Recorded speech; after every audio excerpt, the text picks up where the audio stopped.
Bener makanannya kegiatannya bocah.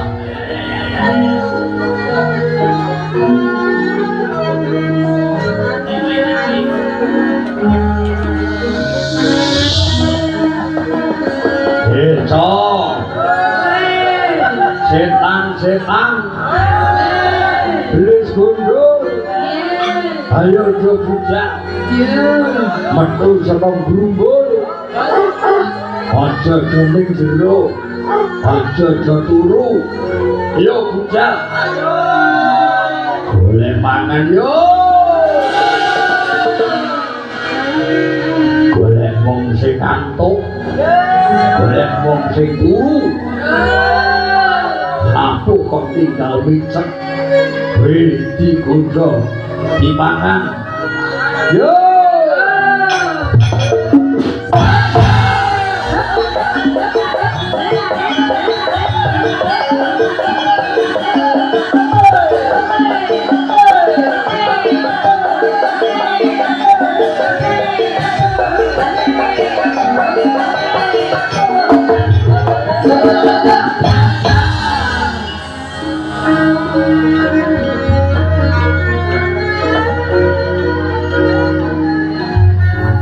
setan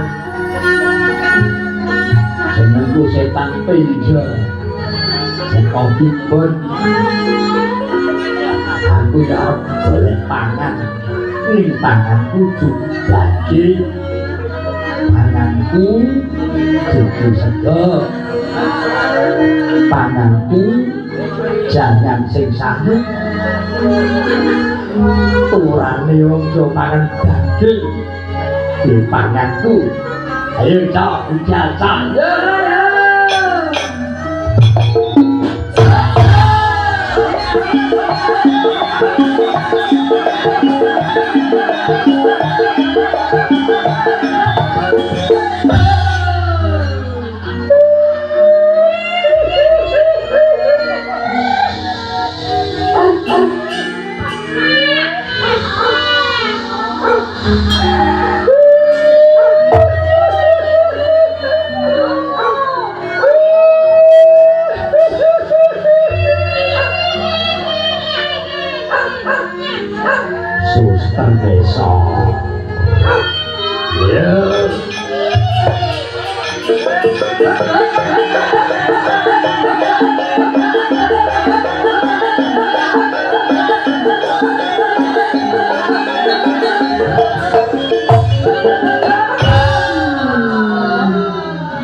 golek pangan itu nyampe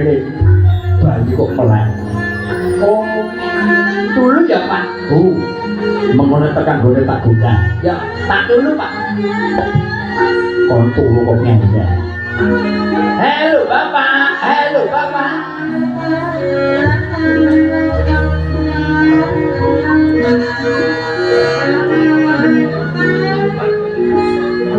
kon turu kok ngajak mengko tak gugah anuku dicuduk cek kombuli Pak dicuduk ora ana sing duduk sapa dicuduk kalau ancane dhewe Pak turu mengko tak gugah yang wis tekan dulu ya Pak dulu ya kandhane wong turu kok ngandel banget oh setan kok duduk karo kancane dhewe setan kuwi mungsuh menungso aja setan mungsuh karo setan oh dadi nek setan kuwi mungsuh menungso ya Pak mungsuh menungso ning jono menungso rewang setan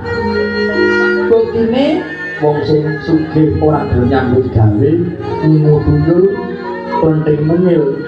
kae ngajan menungso ning kancane setan ning ana setan mungsuhe menungso upamane apa Pak setan mungsuhe menungso nek ana menungso gendaan karo bojone setan